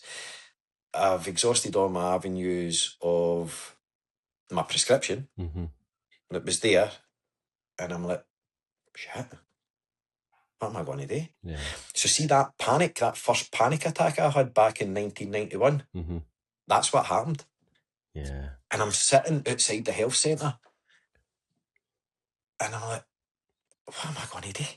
What am I going to do? I was, honestly, what a state. I was panicking. Starting to rattle, yeah. Starting to rattle, all that dread starting to come in. And obviously the circles that I ran in, right? And again, this is going back to the undercover addict thing. I'm not as bad as everybody else because I'm not on heroin, right? I've never ever tried heroin before, so I'm not as bad as that. You know, like the down and out in the street with the whole. I'm not as bad as that. You know, but you've really, got a roof above your head, and you're doing it in a sophisticated manner, almost. Yeah. Aye. Again, crazy thinking. But at that point, I'm sitting there and I'm going, and I knew somebody that was a heroin user, and I obviously knew as well that that's an opioid. That's going to take away the withdrawals. Yeah. Bingo. But I'm like, but I don't want to do that. And this internal battle in my head, and I'm like, oh, what do I do? What do I do? And I picked up my phone, and our initials started MA, right? So I'm doing the phone, and I went, and I dialed my ma. I've got my ma's number and my phone is MAW, right? Oh, right. And the person I was looking for, their name started with an M. Yeah. And I phoned my ma. And rather than hang up, I knew what I was doing. Rather than hang up, I went, that's when I made the choice then to open up to my ma and tell her everything. Say, I need help. And that day, it still makes me kind of emotional talking about it because that day, I think, defines... That day was the very day... That was like the kind of... a spiritual moment. Yeah. That was the day that went... My life could have went that way and could have went that way. Yeah. So thankful I picked that way because that's when I opened up for the very, very first time to my mum. And explained it. And we get help, get put in a reduction programme, you know, like didn't have to go to rehab like yourself or anything, you know, we managed it. We got through it, we started to... But you know what? Like you were ready to phone up someone and get heroin, and I don't know if you've seen any of the documentaries. They did 2 dramatizations. There's countless books. One that I've just read about the Sacklers, you know, and about the opioid epidemic in America with the OxyContin and all that. Yeah. And the amount of people that were prescribed OxyContin and then got on it, got hooked on it, got way up to whatever milligrams was the top one. Then their doctors would say, well, we think you shouldn't be taking this anymore, so we're cutting you off. And then they would go and take heroin. And that then, so from the opioid epidemic, you then had this huge surge in heroin and fentanyl as well. Do you know what I mean? Just because people weren't getting the OxyContin anymore, they were then jumping onto that. And it was like, you were just about to start that step. Aye. But you phoned your mum instead. It was there. But I phoned my mum. Yeah. And I say, I just... It's giving me goosebumps, man. That's insane. Do you know what I mean? Just that one little because almost... I was in that kind of so vulnerable state as well. And I was scared. I was running scared at that point because I've got all these withdrawals coming at me big time. And I'm like, oh, what do I do? What do I do? What do I do? Yeah. Knowing that one road is going to take me down a path that I probably can't come back for. Yeah, but that was the easiest choice. That was in your head at that point. That's the easiest choice. This one by phoning your mum, knowing what you're going to do and having to go through the steps, and whether it be NA or the reduction program, all of those things, that is a hard road to begin with. Aye. Obviously it gets easier, but you've picked the hard path right in front of you, which is so Aye. unheard of for an addict to go, I'm going to go not the road less travelled, but the easy road, you know? Aye. Yeah. That was a defining, as I say, a defining moment on the person I knew Yeah. that day. Yeah. So, see, we managed it through. It was horrendous. It was fucking bad, but I then. So that's when I was sitting in the house, I started sort of changing I stopped watching EastEnders and all of that, right? And I stopped watching football and all this stuff. I tried to desensitize myself to all of that stuff, and I started watching like YouTube videos, and I started trying to educate myself on like the whole thing of addiction and mental health and all of this stuff. I just wanted knowledge Yeah. of what is wrong with me. Why have what is wrong I with me? ended up this way? Why have my Aye, mates from aye. school not ended up like this? Yeah, fascinating. Things like that, no matter what. So, but by that point, I'm starting to come out of this poor me as well. And I started to take a wee bit of responsibility and a wee bit of accountability and say, well, you got yourself here. Circumstance may have led you here, but you got yourself here. It's up to you to get yourself out with the help of others. But you need to want to get out. And at that point, that's when I get through the rattles and everything, that kind of stage yet, I thought, I need, like the rat experiment, right? I need something now. I need to get something. And I had came across Wim Hof and Yeah. the whole cold water thing and the Wim Hof breathing and started watching all of that because I had nothing else to do with my time. By that point, I'd been made redundant. And it was still COVID, I'm guessing, because a lot of that stuff did come out. Obviously it was Tail always end. there, but it became a lot more prevalent in our society because of people were online chatting about stuff, sharing stuff, blah blah Sorry, blah. excuse me. Yeah, 2 minutes. Cody. I'm going to let Cody up the stair, right? Sorry, he's crying at the door. no, it's all right. So God, time's running on. It's past No, 3. Sorry, you're I've fine. kept you. Yeah. No, I'm fine. It's So just you, mate. I mean, it's all good. well, we can get something to eat after it. So I didn't think I'd be able to talk about myself for this long. Do you know that? No, you've done amazing, mate. I mean, it's a fascinating story, and good on you for sharing it, mate. I do appreciate it. So, by that point, we're coming out of COVID. The world's walking hills and all that sort of stuff. Yeah. Sorry, just rewind a wee bit because see, midway through the madness, and this again, this must have been my thought. This must have been my first kind of introduction into mindset change, and I didn't really know it, but I lost a ton of weight. I lost a bit of weight myself, and then I went to Slimming World, and over like 6 months, I lost another 7 stone. Wow. So I get down to this like 12 and a half stone person. The worst I was 22. Yeah. Everybody's saying to me, "You're looking great. Yeah. You're doing fantastic," and I'm inside going, I'm wrecked. I am not here. But everybody's giving you this praise of how good you're doing. Yeah. So again, and that was a total mindset change. Yeah. But what I'd found out was it wasn't, I'd changed my relationship with food. I'd changed the way I looked at food. And we'd spoke about it briefly, where you need food to live. It's not like putting a substance down and saying, right, I'm never going to take that again. You can't do that with food. No. But looking back on it then, no matter how mucked up my head was, something in me wanted me to change that. And again, I went through all that, through Slimming World, lost a lot of weight, but I still wasn't happy. That was just before COVID. I actually forgot about that. It's fascinating because we can train ourselves to, like, don't get me wrong, I love a bag of crisps. I love, a bit of chocolate or an ice cream or whatever, or a Magnum. But we can train ourselves to like other stuff as well, Aye. like having a bit of I was fruit. filling myself up. Yeah. I was still filling myself up at night, but I Yeah. was filling myself up with fruit and veg, because again, it's natural sugars in that, so Yeah, you're still getting this all sort right. of hit. Vegetables. So I'm still eating to the excess where, because points when I was eating badly, I would eat to the excess of throwing up so as I could eat more. Right. And I was still kind of doing that with the whole fruit and veg thing, and I got obsessed with that as well. The whole diet thing and watching and counting everything I was eating, and looking back, it lost me weight, but I was still obsessed with it. There's still this overly excessively doing something. Mm-hmm. And that's what I did in a short space of time. I say I lost all this weight and everybody's saying that's great. And I'm going, aye. Yeah. Don't judge a book by its cover, but aye. I don't believe you, but yeah, thank you. Aye. Yeah. Aye, exactly. So, where was I? My mum and started going through this induction. I started discovering the Wim Hof method, Mm-hmm. and I thought, I'm never going to do that, but it looks good. Mm-hmm. And one of my pals says he'd started doing it. He said, "Well, I'll take you up the Campsies." And I said, right, okay. I'd been out to the dam in Kilsyth before that, and I walked into my knees and I went, nah, this isn't for me. Back up the road. Then my pal said, no, come out to Campsies, come with me. So I went out to Campsies and it was pouring a rain. And I'm like, this is mad. What am I doing this for? Yeah.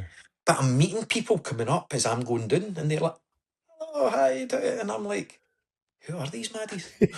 There's a whole team of nutters up here, yeah. I'm getting down with my poly bag with my trunks in it, and I'm going, what am I doing? What am I taking? Honestly, I went in there, and first time I'd done it, and David took me in and he put me in the water and back out, and I felt something. Mm-hmm. But at that point, I was still in, this is mad. Mm-hmm. This is just, I think I'm mad. These people are mad. You know what I mean? Yeah. And I still say to this day, when people say to me about doing the cold water, you're mad for doing that, and I'll say to them, you're right. Yeah. That's why I do it. Yeah. That is why I do it. So it then led to, there was a lot of swimming groups or cold water dipping groups popping up all over the place. I would watch them on Facebook. Mm-hmm. But my social anxiety, I didn't have any coping mechanism there. So I didn't have anything to sort of take the anxiety away about meeting people and speaking to people. Mm-hmm. So I was a sort of solo dipper, a lone wolf, if you like, for a while, where I would go away out and I would do my dipping up my place called the Loop of Fintry. Okay. Just up the Campsies. Yeah. Beautiful, beautiful waterfall.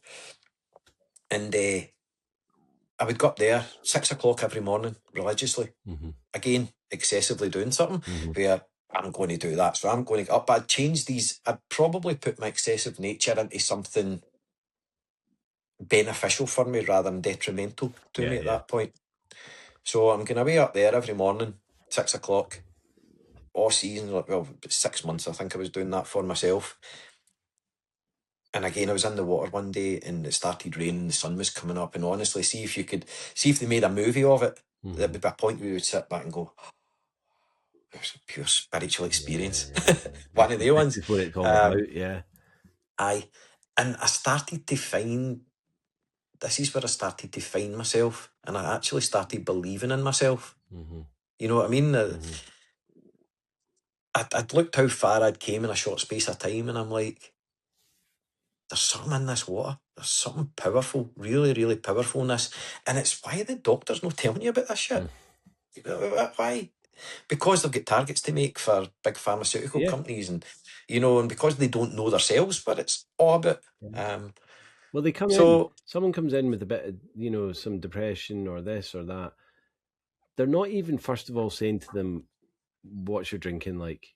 Give up drinking for 3 months, and if you're still feeling crap, come back and we'll look at putting you on some medications. But they don't do that. They don't ask about what they're doing. They just stick them on some pills, send them on their way. Because as you say, they've got targets to meet and all of that. Aye. Yeah. It's a quick fix as well, because again, the NHS, I work for the NHS, and the NHS it's overrun, it's a breaking point. Yeah. It is. So they're basically plastering over the cracks. Yeah. And might get people in and out. 5-10 minutes for each consultation. Aye. Boom. Out. Remember when you were younger, you used to have a family doctor. Aye. Where your doctor knew everything about you. You'd walk by him in the street and go, hi Michael, hi, how's your mum? Yeah. That. Yeah. You didn't get that now. It's just changed days. But so things obviously are changing all the time, and we're living in the Amazon Prime world where everybody wants something tomorrow. Yeah. And see, once they get it tomorrow, they're looking for something else. They want it today. Because they've had that thing. Want it in an hour. You get an hour delivery now. Yeah. The Amazon Prime world, that's what I call it. Because that's good. That's what it is. It's a disposable world. Yeah. A disposable world where you get something, you want it hits the dopamine for a wee while, you press it to the side, and for somebody with ADHD, it's heaven. Yeah. It's brilliant. Next thing, what can I order next? And then you're watching it, you're tracking it, you're seeing where it's at. Oh, it's there, it's at the door. look at it, boom, next thing. Yeah. It takes you back to like when you used to go out and score drugs. It's like the tea ceremony where you make a decision of going to get them. You then go and get them. You then make your way back home and get your munchies and all that. So it's that wee tea ceremony. Watching Amazon Prime when you order something, it's like, oh, there it's there. Yeah. There it's there. There it's there, it's there. And then it's like, mental. don't really need that Absolutely thing. mental. Don't really need that. Yeah. Don't know why I How bought that links in with the water, I don't know, but yeah. Well, no, because I think a lot but it more does. people are starting to realise, like myself included, like it's not just for me about getting rid of the addiction. For me, it's about learning to be okay with who I am as a person. You know, like I needed to learn to be okay with me before I could even venture down the dating game or, you know, making new friends and all that. I needed to be okay with myself. And to do that, I needed to just be with myself. I didn't do any cold water stuff, but I just did meditation and I spent time on my own without any distractions. So I would put my phone away. I got rid of my TVs and I just went and kind of almost hibernated in this cottage for, you know, 6 months, the first 6 months of my like I saw people, of course I did, but I needed to be okay with myself because when I was drinking because I didn't want the noise in my head, the constant thoughts and all of that. That's there for everyone.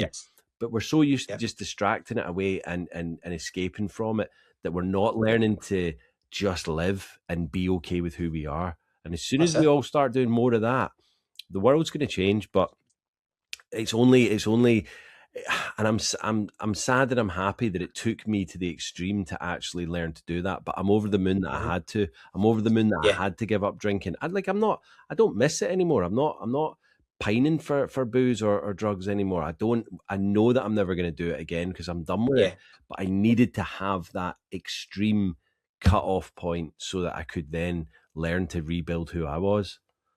Aye, you start for it's like a clean slate, innit? You just get yourself clean to do the next part of your journey. And sometimes it's like darkness and light, isn't it? It's like you had to experience that wee dark point to actually appreciate the light. And now what you're doing is fantastic because you're not going, right, that's me, I've found something and it's got me better now and that's it. You've went what I've done as well in a way, and that's I've found something, it's got me sort of some answers to problems I've been searching for all my life. Guess what? There might be other people out there with the exact same thing. Let's tell them about it. Let's feed them it back so as they can go, oh fuck, that's right.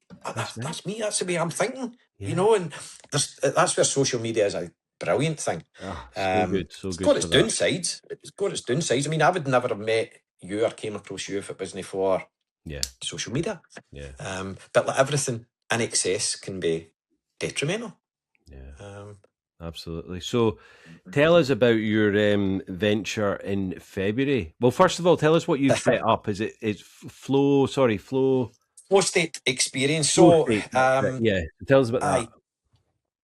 So basically Flow State came about where when I started doing the cold water, it was cold water therapy, I then plucked up the courage to go out and actually meet a group. So I'd met a group, and at that point, that's where I met my current partner, Fiona. It was dead romantic. We met under a waterfall and all of that. Love it, mate. It's so, beautiful. Freezing. So she was very similar to me, for it wasn't substance, but she, had a bit of trauma in her life as well, and that's why she was doing the cold water. But we just seemed to gel, we just seemed to come together. And I say we moved in, we've never really been apart since then. I just found that she's my soulmate. If that is a thing, then it's there. So we started working alongside another guy who again came from an alcohol background. We met him, we walked up a hill with him one day.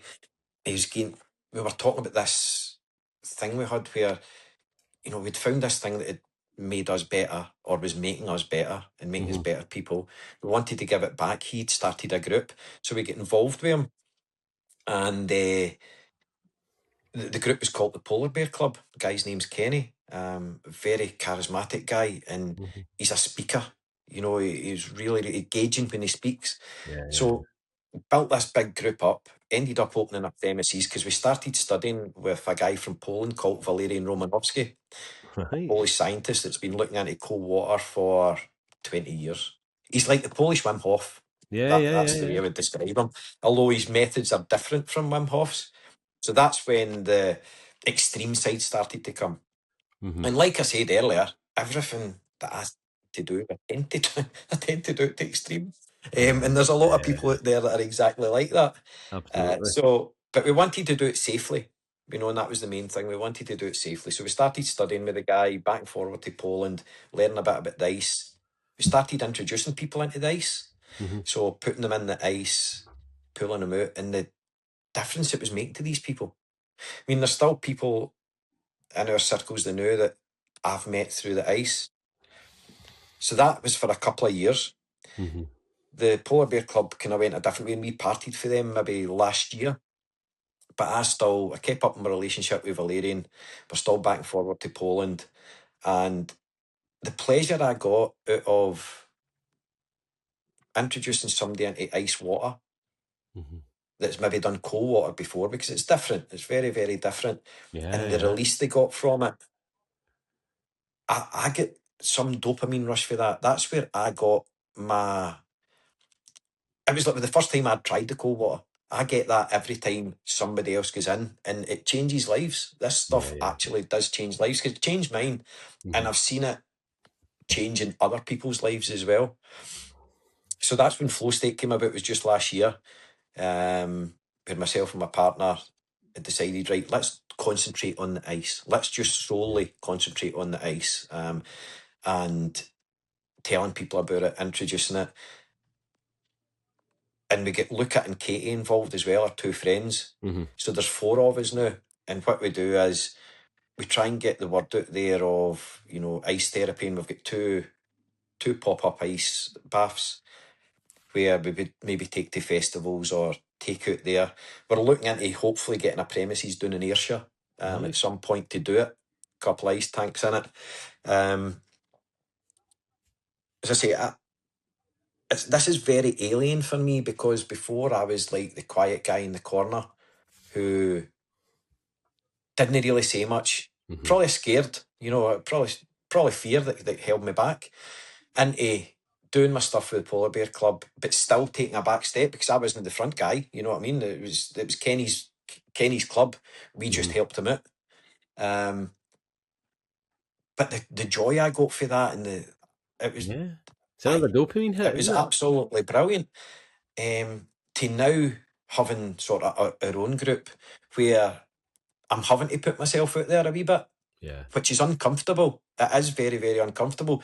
But we always say that you've got to face uncomfortable, right? So I'll say to people that want to get into the cold water or get into the ice or whatever, and you choose to put yourself in an uncomfortable situation. So you're taking that power and you are choosing to do that.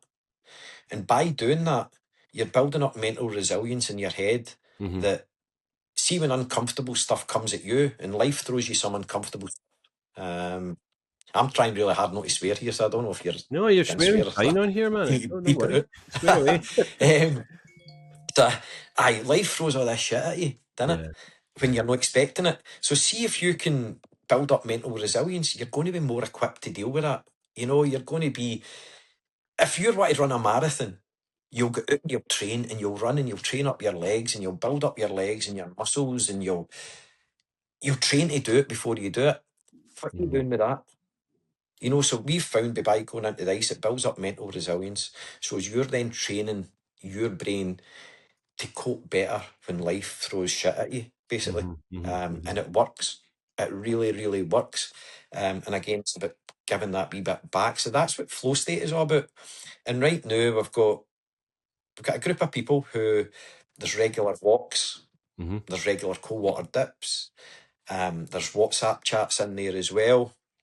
Where somebody can reach out. They're broken into certain sections where, there's a general chat, there's a mental health element to it as well, where if anybody's struggling, can just come in and drop a wee message, and there's always somebody to reach out to, because we don't want people to feel alone. It's actually brought me into...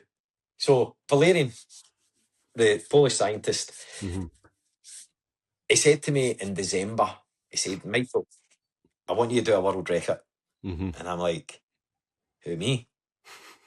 He says, aye, I want you to do aye in a Polish accent, right, whatever. Because he doesn't speak English, so tack, yeah. And I'm like, right, okay. He says, I've got the snow record. He said, so a few years ago, I lay in snow. As you'll know, it's in the Guinness Book of Records. Lucas, another Polish guy who's broken the record since, he says, I want you to do it. And I'm like, I'm not ready to do anything like that. Because I've doubted myself all my life, you know what I mean? Yeah. But he went, no, you're ready. Yeah. I'm like, no what? Okay, I'll do it. He knew, So I was meant to do it. He could see in you that you were going to think that you weren't ready, but he just needed a Yeah, little nudge and that you would do yeah, it. And this is what you needed to yeah. do this. Yeah. Because I knew the guy because he'd asked me to do something a couple of years ago and I said no. And it was when my partner Fiona got the world record for a thing called resets, where it's putting your head under ice water and back up. And she'd done it 619 times, and that was a world record through Valerian. He'd asked me to do the same as the male category, and I said no. You know, so he'd obviously watching me all this time, and I went, "Do you know something, Valerian? This time I'm ready. Yeah. I'm ready to kind of step out." Again, push myself out my comfort zone, step out the shadow, step out the corner, if you like, and put myself out there, which I've never ever really done my whole life. So that point, not just doing the record and not just, it was like, it's scary, like putting it, see even doing this, like, and knowing that it might go on a public forum and stuff like that, it's scary. Yeah. But this is the thing this is the things I'm doing now. So we're meant to do the record in Poland. Push yourself through your uncomfort zone, and because all it does is benefit you in the long run, and I've seen it happen. We meant to do it in Poland at the International Ice Rally in Mielno in February, but lo and behold, we couldn't find any snow in Poland. It was snowing everywhere, but it wasn't snowing in Mielno. Yeah. So that was a wee bit, I was a wee bit downhearted, and the old Michael, and again, this is where I've seen a change in it as well, because the old person would have went, well, you know, it didn't happen. We tried, but it didn't happen. And I would revert back into that wee corner again, you know, stand by the side of the tank coaching and praising everybody else for their achievements, because that's where I get a lot of pleasure as well. It's praising everybody else and seeing the change in other people. And I would have quite happily backtracked into that, but something had changed in me, because on the way home in the plane, I said to Fiona, I was like, see when we go home, check the weather forecast, because see wherever there's snow in Scotland, we're going to find it next week. And we got a wee team together. So we'd looked in Glenshee, the ski resort, loads of snow up there. Yeah. So Simon and Lucy, they had already went up, they like skiing. They're part of Flow State as well. They went away up the night before, checking out the weather and stuff. Then Fiona and I, Kate and Luca, and a woman we call Mammy, who's Ellen, but she's our water mammy. We all headed up to Glenshee. I think it was a Sunday or Saturday, can't mind. 15th of February. We went up, we set everything up, set the cameras up, got the timing. We had, by that point, got everything from Guinness, so all the regulations we had to tick, you know, 2 witness statements, take temperatures. The snow's got to be 0.7 metres high and 1.5 wide. So you've got all these regulations you've got to do, all the boxes to tick. And the record at that point was 2 hours and 30 seconds. Aye. And I just went in there and we went up and I went, no what? Let's just go for it. Yeah. Let's just do it. Let's set everything up. Say we've done it.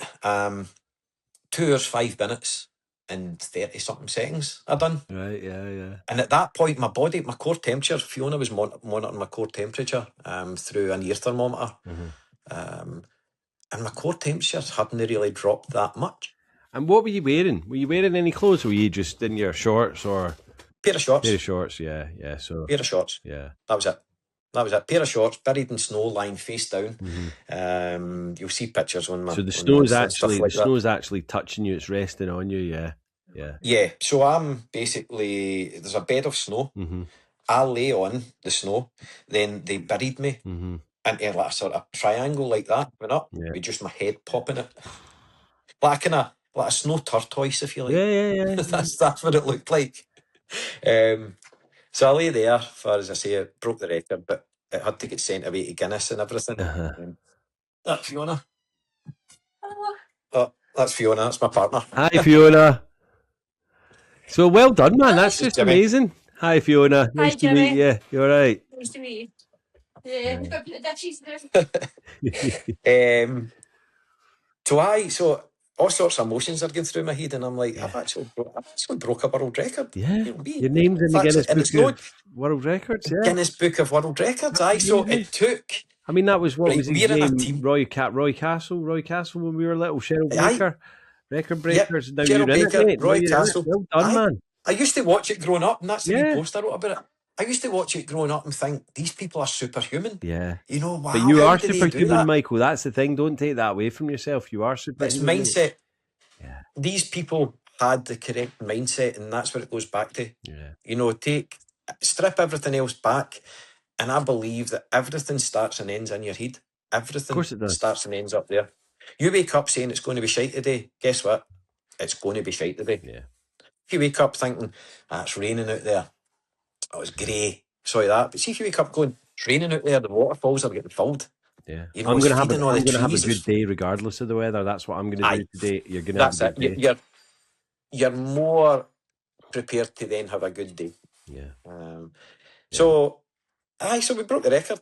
Sent all the That's stuff about amazing. Guinness. It took a wee while for it to come through, but in between times, we're in a team Romanowski, and one of the other guys, Damien, he wanted to do it as well. So he done it in Poland a week later, right? He done it in Poland a week later and broke my record. 2 hours, 12 minutes. But at the time, I was a wee bit kind of, what's he doing that for? And that was probably the inner ego that was going, that's your record. That, you know, It's that like your kinda, ego, isn't it? It's like, could you not at least let me for a year so that the book could be published? Are you still going to be in the book then, as like previous one? You need to pay to get into the book. Right. So it's online, but you need to pay to get into the book. You need to pay for your certificate as well. 30 quid. Jesus. 30 quid. Aye. 80 quid if you want it in a frame. So I get a frame off Amazon Oh, next day delivery. Yeah, just get the right measurements. Aye, you're not paying 80 quid for that. Aye. No. So I've got it sitting there, all framed. Amazing, man. Because it's the first, again, it's a pride thing. But I thought that when that sort of element of resentment, I suppose it was, passed, I looked back and at what it was and I went, it's not about holding the record. Mm-hmm. You know, records are there to be broken. And I would have welcomed anybody to come and break that record. Yeah. Because I know how I felt when I done it. And see for somebody else to experience that feeling as well. Brilliant. Yeah. But I know it was a way of recognising to myself that I've studied this stuff for 4 years now. It changed my life. Mm-hmm. And you don't get a university degree in it. You know, you don't get letters after your name. No. So how do you prove to the outside world that you know what you're talking about? And that is to be the best in the world. Yeah. You know, and it's, to me, that's what it's more about. It's more about, like, I know what I'm talking about. I've done it for this long. It changes lives. It's changed my life. Mm-hmm. This is what it's done for me. And it wasn't about the record. And that's what I realised after it was more broken, and I got that resentment thing back.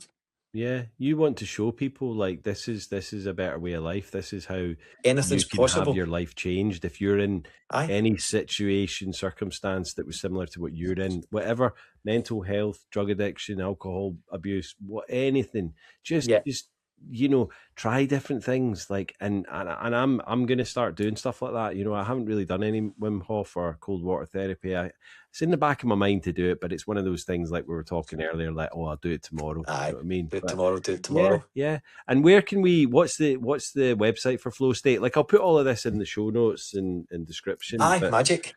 What is so it? So we've not got a website yet, but we're on Facebook. Right. So we've got Flow State Experience on Facebook. Yeah. We've got Flow State Experience on Instagram.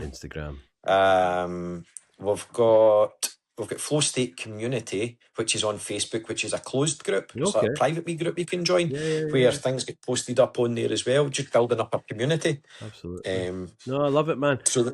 And then, as I say, it's an absolutely amazing feat that you've done. And just before we go, I've just got a few kind of quick questions, and then we'll call it. So for someone that's listening at 2 a.m, wondering if they've got a problem and what to do next, what would you tell them? If you're wondering if you've got a problem, then you've got a problem. Yeah. That thought hasn't come into your head for nothing. No. You know, you're obviously... because we spoke about it and say the wonder comes and goes, but it's a red flag. It's your mind is telling you something there. Yeah. Don't ignore it. Don't ignore it, because you don't know. It could be too late the next day.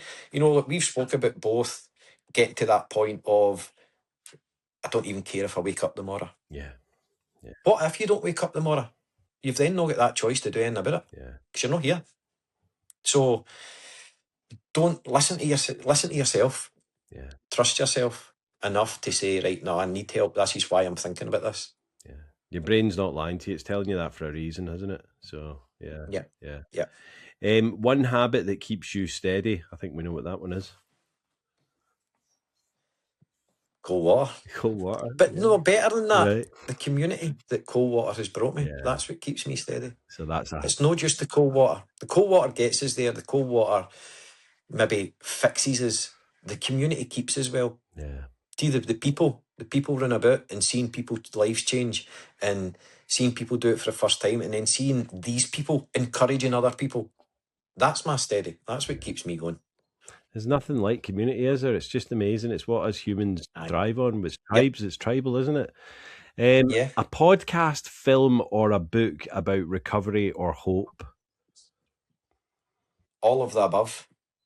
No, but I mean, have you got a particular book, podcast, or a film? Yeah, sorry. So something that you've read or watched or listened to. Putting me on the spot, but a film I watched called Flow State, funny enough. Oh, where the name comes from, right. And it's about young cliff jumpers. Mm-hmm. They go out searching for waterfalls and jump off these big cliffs and everything like that, and doing all sorts of tricks. Mm-hmm. And there's bits throughout the show, and there's happy, sad, somebody lose their life and stuff like that. Yeah. But they coined it, and they said, you know, find your flow state in anything you do. It's like when they walk up to that cliff and they take that step off. Yeah. The hardest thing is taking that step. See, once they've taken that step, there's nothing they can do about it. Yeah, that's it. It's already. So they're in that flow state. They're in that mindset where anxiety doesn't matter. The troubles, bills, those doesn't matter. You know, nothing matters at that point. Mm-hmm. That's a really inspirational film for me. Is it a documentary or a feature film? There's two films. They're on YouTube. Yeah. They've never been released on mainstream or anything, but they're on YouTube. Okay. Flow State and Flow State 2. And it's funny that I know we're dragging on as well, but we were doing in the Citadel in here, and they had deals and we were jumping off them. And this was when Flow State was just coming about last year. Mm-hmm. And there's this guy doing all these tricks. And I went up and said to him, how do you do that, mate? You know, he's half the age of me. But at that point, I'm indestructible. I can do anything. How do you do that, mate? And right, show me. So I get talking to him and he says, my name's Paul McGuinness. He said, I learned to do this because I go cliff jumping. In fact, we've just made a movie. And I'm like, right, okay. You've made a movie? What, down here and there? And he went, no, we went all around the world to do it. There was a first movie called Flow State. And this is Flow State 2. I'm in it. And I went, you'll never believe this. I said, we've just started a group. And it's named Flow State after the very first film. Wow. So we actually, again, the universe and all that, innit? We bumped into this guy. Complete, isn't it? Aye. It was just so wild. That's mad. That had happened. I know, just all these realignments and everything. Yeah. And that's why I do believe as well that there's a power much greater than us out there that's keeping a wee eye on us. Yeah. The universe provides, and it does. And when we're doing the right things and you get these little signs like that, it's like, I'm on the right path now, you know? Yeah, I'm on the right path. No, definitely. See, to go, and I'm digressing a wee bit as well. Mm-hmm. Right now, I've got a wee radio show on a Thursday now. Okay. Right, and it came about where I get invited down to a local radio station to, again, do a wee bit of this, tell me a wee bit of story about the record, Guinness World Record. And after it, I was leaving and I get talking to Jerry and I'm saying, this isn't me, this is out my comfort zone doing this, but I love it. I really am getting that dopamine rush once it was all finished and byway, the way I'm getting the now. And he says, because you're passionate about it. Since then I've watched something and the guy that was talking said, you don't need to be a confident speaker. You just need to be confident in what you're talking about. Exactly. And I went, that stuck with me. Yeah. So Jerry turned and went, do you want your own radio show? And I went, what do you mean? A radio show? So it's turned into every Thursday. And we talk about cold water, and I get people on to talk about their journey through the cold water. Pick a few songs that inspires them, you know, about when they're younger and just getting into it. And looking at that now, and I'm saying, all these years ago, that was me. Yeah. Look at me now. You know, I'm doing this and I'm doing that, and all these opportunities that have opened because one day I decided to phone a different phone number in my phone. Yeah, you take me back to that bit, and that's just again, that's just goosebumps. Michael, lastly, one word that describes your life now. Beautiful. Beautiful. Yeah. Beautiful. I love it, man. That is.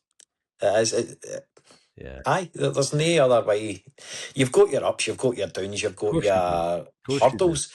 Yeah. But I feel more prepared for them now.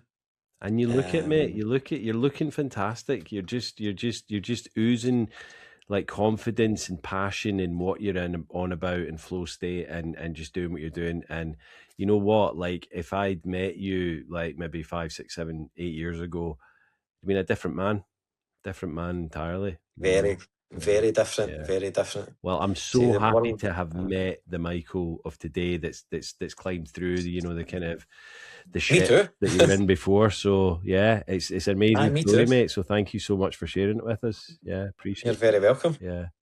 You're very welcome. No, cheers for having us. I didn't think it was going to run on this long. But yeah, no, it's all good. I don't have any time limit on them, so I just let them run. Do you know what I mean? The story's the story, and that's it. So yeah, and I know people are going to take a lot from this because it's a bit different. So. Obviously, there is addiction in there as well, but it's more about the recovery and how you got out of that. And you know, I know these things are going to help so many people. So be expecting a few phone calls from into flow state. So yeah, man. See if it helps one person, you know what I mean, then our job is done. And it's like an old cliche, because see that one person might go on to help another person who maybe another person. And it's happening because it's happening because the amount of people that are deciding to do other things other than get off their head is tenfold now. It's just changing. COVID was horrible. I mean, I got sober in COVID, so did you. But it was horrible for a lot of people, and we lost a lot of people, sadly, tragically. But I think a lot of people did get worse into their addiction, but a lot of people started waking up in COVID as well. The world woke up a bit more. So yeah, it was a turning point, wasn't it? Something totally different happened to people, so it rocked people's lives, and it forced them into that decision making where they had to do one thing or another. And normally that was a fear thing. Yeah. Well, we were just ambling along. We were just living life and going blah, blah, blah, blah. That's fine. Yeah. Yeah. Well, Michael, I suppose it was like the world's rock bottom, wasn't it? Well, exactly. It was COVID bottom. Was the world's rock bottom. Yeah. I mean, we could talk about COVID for hours because I've got so many thoughts on that. But no, thank you so much, Michael. It's been an absolute pleasure. Mate. Cheers, Jimmy. You take it easy, pal. Speak to you soon. You too, and stay in touch. Yeah, we'll do, pal. Cheers, man. See you later, man. Have a good day. You too. Thanks for listening all the way to the end, guys. That's Michael Kiernan. What a journey. What a guy. I just keep coming back to that phone call. He's standing outside the health centre, rattling, ready to make a choice he probably couldn't come back from. And he scrolled to M, and his mum's number came up first. And instead of hanging up, he stayed on the line. One moment, one decision, one wrong scroll on a phone. There are 2 hours and 5 minutes buried in the snow in a pair of shorts at the other end of that phone call. There's a Guinness World Record. There's flow state. There's Fiona, who he met under a waterfall. There's a radio show on a Thursday. There's a man who spent 30 years hoping he wouldn't wake up in the morning, now getting up at 6 a.m. to stand in a freezing Scottish waterfall and help other people find their way back to themselves. Michael, what a guy. What you've built is extraordinary. And the fact you've started it all with a wrong phone number call makes it one of my favourite stories we've ever told in this podcast. So thank you for sharing. Flow State Experiences on Facebook and Instagram. Links in the show notes. Go and find them now. As always, guys, thank you so much for listening right to the end. If you did enjoy this episode and think that it's going to help someone, then please share it. Just hit that copy and paste button and send it on to someone that you think might benefit from it.